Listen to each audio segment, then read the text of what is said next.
Dr. Jonathan Tripp joins us just after 8:30 this morning on Top Story, and I believe just after the 9 o'clock news this morning. We have a visitor coming by from the Twin Falls City Council, talk a few city issues today, give you an opportunity to as well if you have a question for someone at city government. It can be anything as simple as a sidewalk repair, or even more complex than that. Of course, some of us would be challenged even with a sidewalk repair if we had to do that on our own.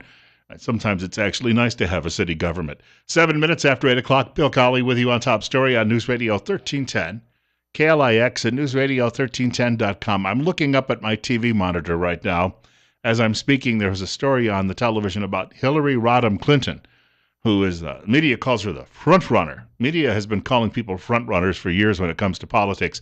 It does beg the question, are there any other terms available they could use, or is it just convenience?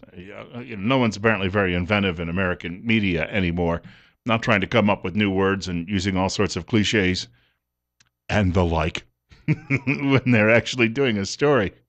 It's 49, of course, this morning, looking for a high, warming up into the 70s. And did you know by this weekend that we've been saying it'll be 85 on Saturday? It's actually going to be 87. I think I can look forward to that. I wanted to open up today on a story that has been plaguing the nation for the last few days. Of course, last Friday morning, there was that terrible shooting in neighboring Oregon at a community college, leaving I think that the figures, I keep hearing 9 dead. Was there a 10th? I think a 10th person who died later. The story has, of course, once again divided Americans. You've got people on the right who say, look, if we had only armed a few more people there in the so-called gun-free zone, we could have gotten rid of this guy a little faster than that. On the other hand, you've got the left saying, we've got to take people's guns away. Oh, they don't say it about everyone's guns. They're saying it just about a few people's guns. But I came across this today at the Washington Times. Analysis and opinion by a writer named Charles Hurt. And it's fairly lengthy. Usually these things are only a couple pages long when you print them out. This goes on 3 pages. But I've highlighted a couple of lines on page 2 I wanted to share with you. And he points out the president is talking about how we need to ensure that the insane, the mentally ill, well, and I guess there's a continuum there, right? Everyone is depressed now and then in their lives. Does that make you mentally ill? Because some doctors say that depression is a mental illness. Now, other people are just plain bat crap crazy. And those are people who could be considered dangerous if they got their hands on firearms. This fellow last week may have been in that category. But how do you tell? And page 2 of this piece, the writer says lawfully buying a gun would just take a smidge longer to do the paperwork if you had a mental health background check. He says the one call already made to ATF and then a second call to HHS to check your Obamacare records. And what exactly, he asks, is crazy? Do you take anxiety medicine, sleeping pills? Have you been to a therapist? Or perhaps you go to church 5 nights a week? Or did you serve in a combat zone of a foreign war? See, this is the thing. Somebody out there is going to start defining what mental illness is from a bureaucratic government standpoint. And then if they come across people they don't like, someone will be pressured to say, well, that person's crazy. They can't own any firearms. They could start labeling people just because they're Republicans. Well, obviously liberalism is a self-evident truth, so if you don't believe it, you must be crazy. So therefore, anyone who isn't registered as a Democrat or a socialist will have to give up their firearms. Now, most people who are registered as Democrats and socialists don't own any, so you know who would be targeted with all of this. Speaking of Hillary Clinton, we mentioned her just a moment ago. She was giving a speech, I think it was in Michigan yesterday, day 2 of her call for gun confiscation. I know this is politically charged, but not if people stand up and not if gun owners stand up and say, hey, nobody takes a backseat to me in defending my rights as a responsible gun owner, but I'm sick of people getting away with crimes who should never have guns in the first place. What does she know about people who own firearms? I mean, she obviously knows. She's been through Secret Service details, and they walk around with firearms, and she had her own security detail as Secretary of State, and those people walk around with firearms. They're policemen. They're supposed to. That's what they do. But what does she really know? Who does she actually know that would own firearms? Even though she lived in Arkansas for a while. Once, of course, they had their political dealings done in Arkansas. The Clintons packed up and moved away. Typical carpetbaggers. But who did she actually know in Arkansas? Or did she go out and hang around at the local barbecue joints out in the sticks and meet the people and maybe go out target shooting with them? Of course not. She's a suburbanite. She has spent most of her life in that type of role. She has no idea what gun culture is like. Gun culture is really devoted to things like hunting and shooting sports. She doesn't know any of those people. So she cannot fathom what they're like, so she can't offer, in my opinion, any judgment on who these people are, and she can't offer them any advice as far as that goes. Now, the media is backing her up, of course, full throttle, because if you pick up your local newspaper and read the op-ed pages, you know that most people in media happen to be anti-gun. They have a belief that somehow you are going to go out there and just pick up all of the guns that people own in this country and say that we're going to then have a much brighter world. And as I've said before, if they'd like to start confiscation, maybe they should have reporters go out and actually make the first attempt. Yeah, that would work out very, very well now, wouldn't it? Might change a few people's minds. Ben Carson, he is getting, how shall I put it, walked upon today by establishment media because Carson said something to the effect over the weekend that perhaps what people need to do in a mass shooting is actually defend themselves, even if you don't have a firearm, because you couldn't have one legally at that college in Oregon. You couldn't have one because it's a gun-free zone. So the only people who can have actually firearms on campus are criminals. And they don't mind because they have no respect for the law. The law-abiding citizens have no means of defending themselves equally, that is, firearm to firearm. But Carson is suggesting that perhaps people could do something. Flight 93, I believe it was Flight 93, was the flight that crashed September 11th, 14 years ago in Pennsylvania. And it happened because certain people on board, despite the fact that the bad guys had box cutters and knives, certain people on board overpowered them and the plane crashed, but they perhaps saved countless lives in Washington. The plane was headed there, apparently targeted for the White House or the Capitol building. Carson made an appearance last night on the Kelley File on Fox News Channel, and he was quizzed about his comments because, oh, golly gee, doctor, that's so incredibly offensive. There are so many of them. Well, that's Hillary Clinton again.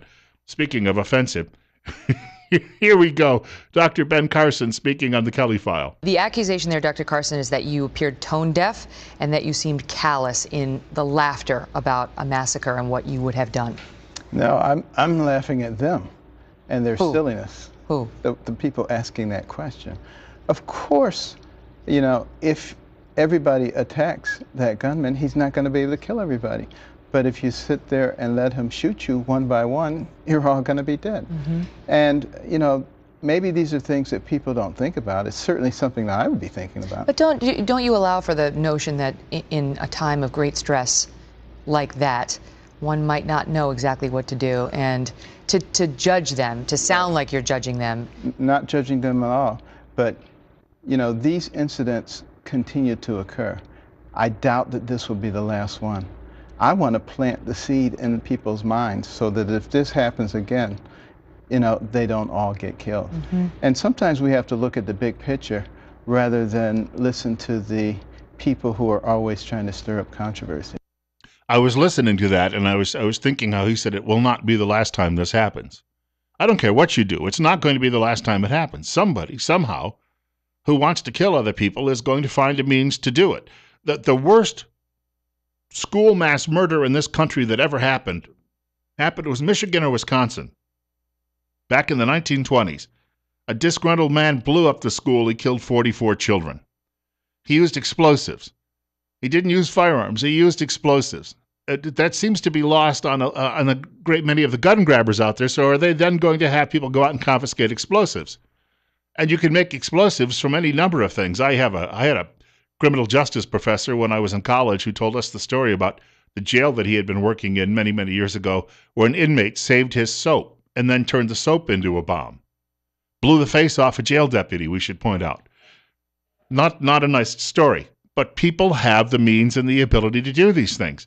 And this notion that somehow if you just go out and take firearms away from people, that somehow everyone is going to be safe. Here's the thing. Carson said it will happen again. In this country today, there will be perhaps 100 people who die in car accidents. Maybe the number's a little high. All right, we'll say 3 dozen people will die in car accidents. Many, many more will die from preventable heart disease. Some will die of cancer. Some will die from falls. My neighbor, I ran into her the other day, and she's got black and blue all over her face.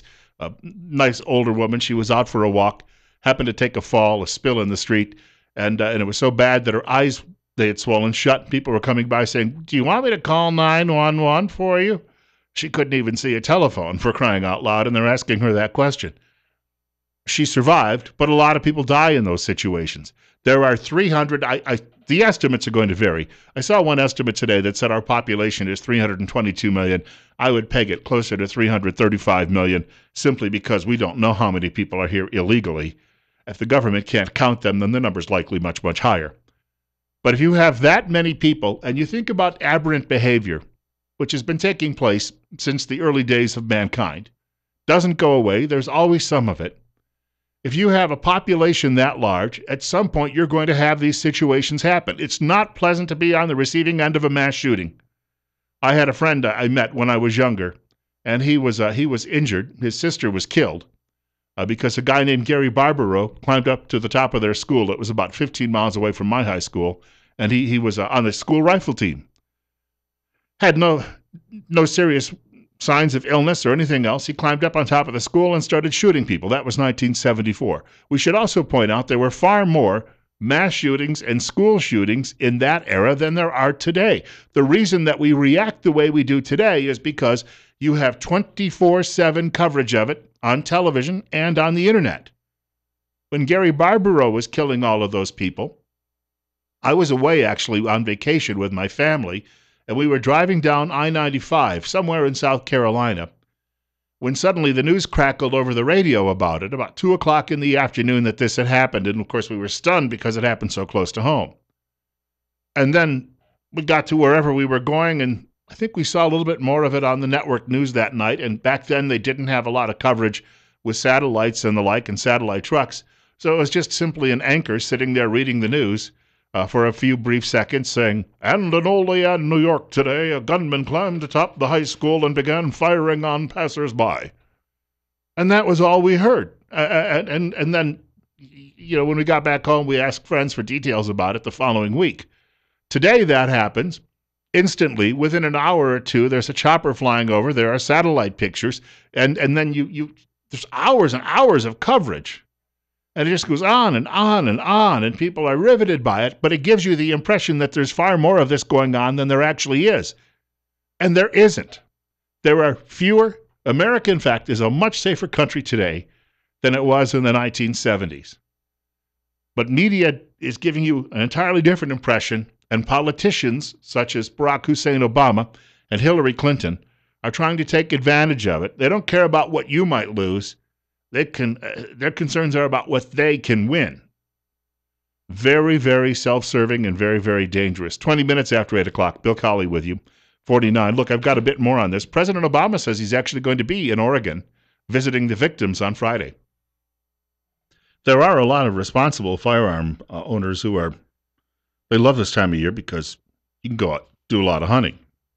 Kelton Hatch was telling us a few weeks ago.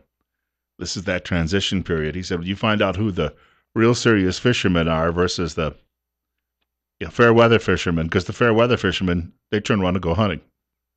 That's a joke, by the way. Don't hold it against him. He'll be back in studio with us coming up on next Tuesday morning between 9 and 10 o'clock, and he'll be answering your telephone calls too. But a lot of those people who are bringing that game back home, you need someone to process that. And we've been recommending High Desert Meat Processing in Twin Falls, where they do one animal at a time. And what you're going to bring in is the animal you're going to take home. Darren Van Horn, owner of High Desert Meat Processing in Twin Falls, has more than 30 years of experience in the meat processing business. He has a Facebook page, and if you go there, you'll see the reviews of customers, and people think highly of the work. You can give High Desert Meat Processing a call for all of your wild game and domestic processing needs. The number is 734-9949. High Desert Meat does in-house smoking. Nothing gets shipped out. Specialty meats such as jerky, pepperoni, salami, summer sausage, kielbasa, breakfast sausage, brats, Polish dogs, hot dogs, and much more. USDA approved. Darren works closely with local beef growers and their programs to ensure quality meat. That number is 734-9949. We were telling you the president is coming to Oregon. He's going to be visiting, in fact, in Roseburg, where the shooting took place last week.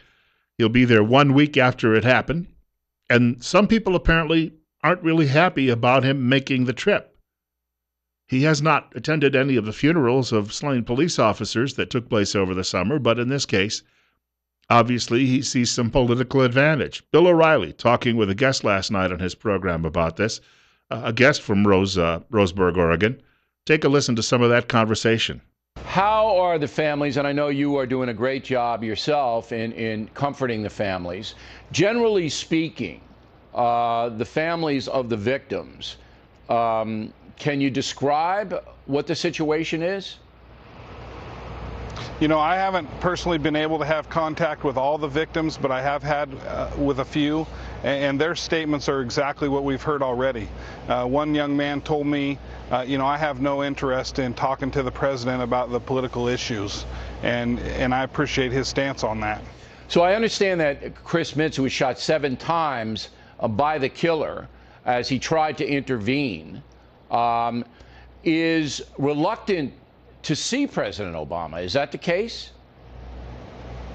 Yeah, I was fortunate enough to go in and visit with Chris Mintz and hear his story, and what an amazing young man, just an extremely humble individual.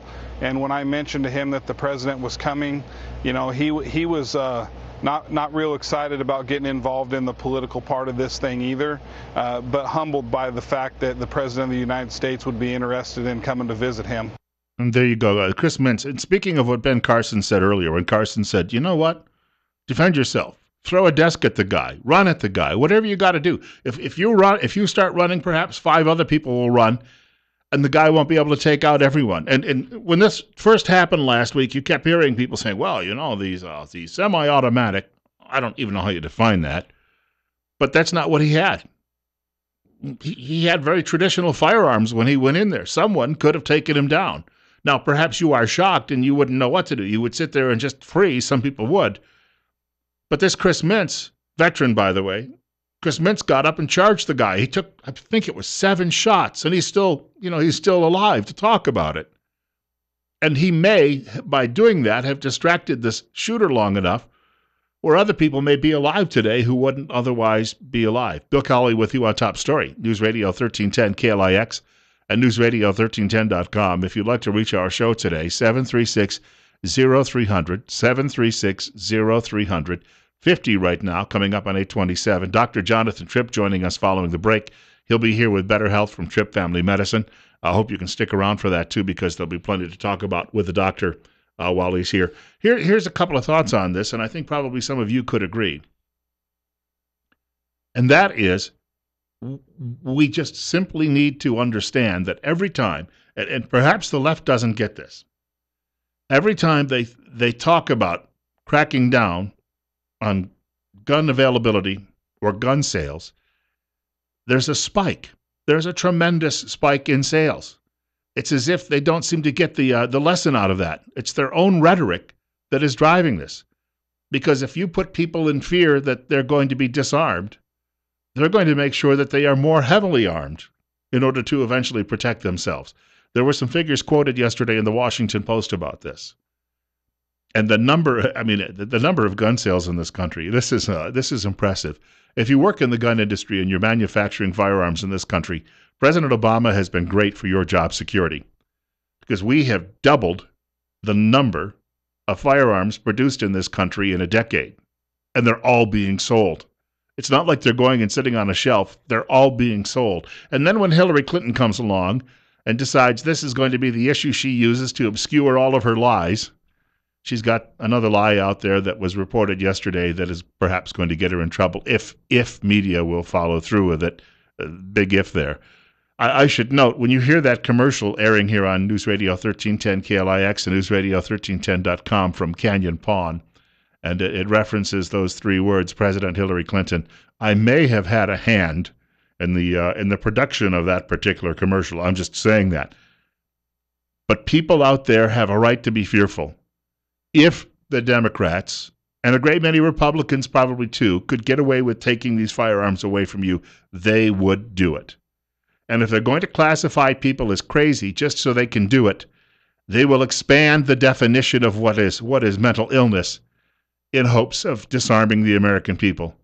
We are in perilous times. We have got to remain ever vigilant if you would like to maintain your liberty. Bill Colley with you this morning on Top Story. News Radio 1310 KLIX and newsradio1310.com. It's 8:30. Dr. Jonathan Tripp on the way with us in just a few minutes. Hope you can stick around.